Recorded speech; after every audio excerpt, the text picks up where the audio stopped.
capacity. I mean, for 4 devices, absolutely, and possibly 10 devices at a time if they're orders. So, but anyway, we care about 4 devices per month, so 4 bays taken up by that.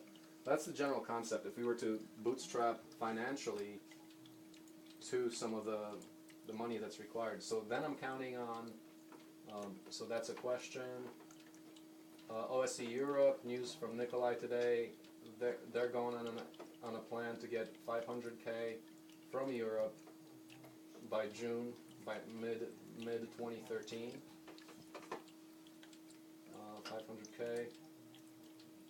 Nonprofit sector. Some good welfare can get you at least 250K.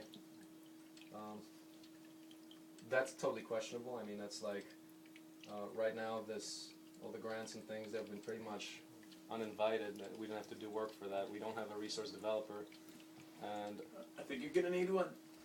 yeah, it's possible, but nobody has really come forth to do that at this point. I'm not counting on it, and after that, basically when we didn't get the Kaufman grant at that point when we thought we would, I'm like, wow, this is not any stable form to look at as funding the project. It's too random. What is the least risk is having people on site that can do it at low cost and having production to bootstrap it. And then there's the true fans who are growing. No question about it. We're over 400, so we've got at least 4K a month at present from true fans. And the Kickstarter, what's the status of that? Tried posting it. There's some bugs on email verification. Can't post it. We're going to put up a 40-day campaign. Realistically, we can be talking about 100K. We're offering it for 40K. We're hoping more like 100K because we've got some good connections to all the networks. Isaiah's going to work on that, but we're decently connected there. Now, so that adds up to some change, and then I was going to just say, hey, let's get some loans. I mean, from friends, not from banks, but from friends or angel investors who can just throw in some cash right now.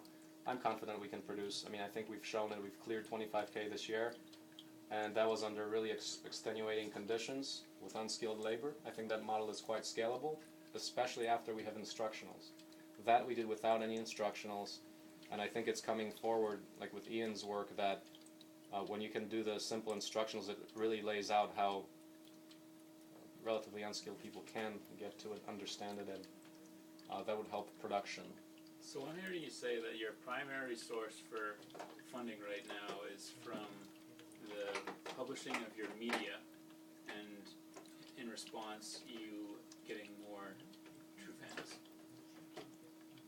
4K per month is right now, but that won't cut it. Like, imagine we get 1,000 true fans like we were hoping to. Right.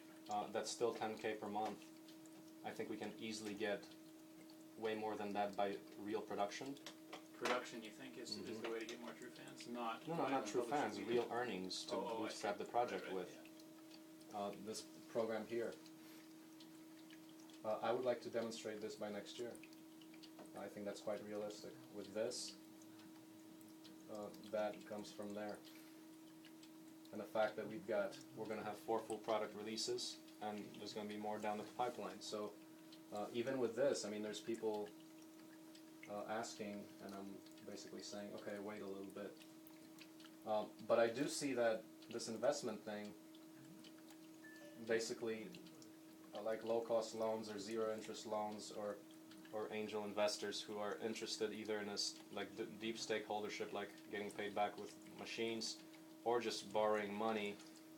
That's a big way to go. I mean, we do have certain contacts that if I were to propose that, I think we can get the money necessary. I'm talking pretty ambitiously about by January 1st, so we have no issues on that. I would be careful. Maybe that is a last resort, but to me that is not parallel to the philosophy that you presented to me as I've experienced it. What's not parallel about it?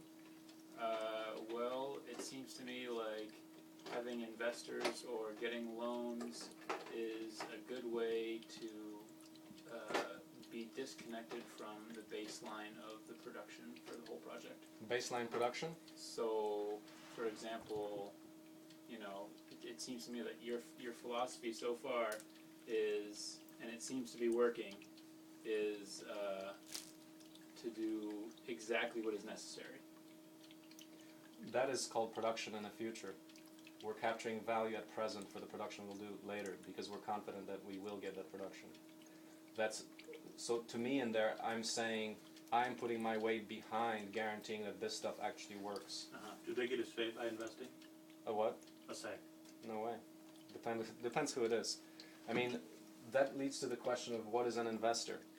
Yeah, exactly. I mean, Investors could be very if an investor wants us to be producing for a month straight instead of a week straight, so they get their investment back. Yeah, but basically that puts GVCS on hold during that time. Yeah, what we say here is the assumption there that I did mention is that we're on our terms. We can't. You can give us money on our terms. It would be important. It would behoove you to talk with someone. No, I mean that's the point. I'm not talking about getting into investorship as a means of introducing risk to the project, but to fully, wholeheartedly help it.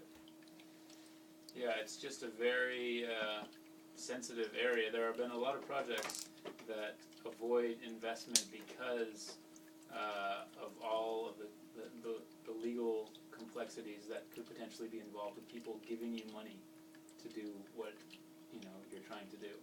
Yeah. There's a huge. It's extraordinarily complex. People giving you money.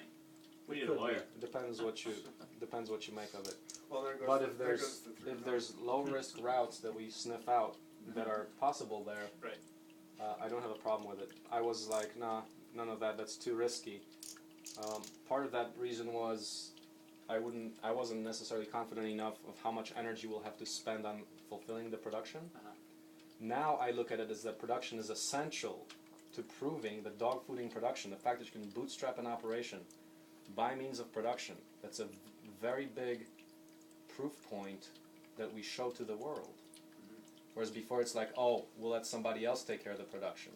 My thinking on it has changed in the sense that since then I found out that I do not trust the rest of the world to optimize and develop the distributive enterprise model. Distributive enterprise being the fact that we're actually going to train people to do this, to produce. We can have people being trained and producing for us where we capture the value of that production as well. So my commitment is to the fact that, what's losing my train of thought, but the fact that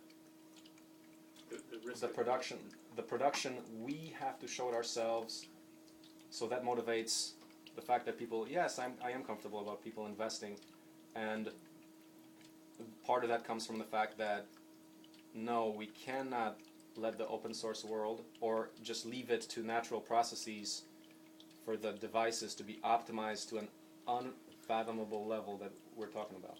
But you think with that's automation, total transparency of the designs, and CAM, virtual reality, training assist, and all that, ain't gonna happen. People are gonna be like, I mean, I've seen it in our operation. It's like it's really hard to go into production and then worry about optimizing, communicating, and all of that. It's really hard. So we can focus on doing both.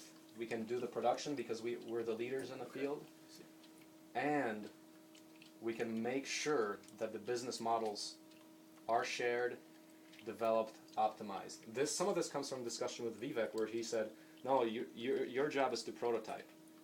And I thought, oh yeah, okay, that's right, because he's a businessman and stuff like that.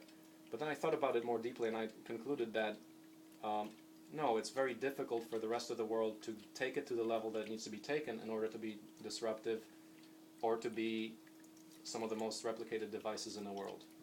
That's the goal. And I think it's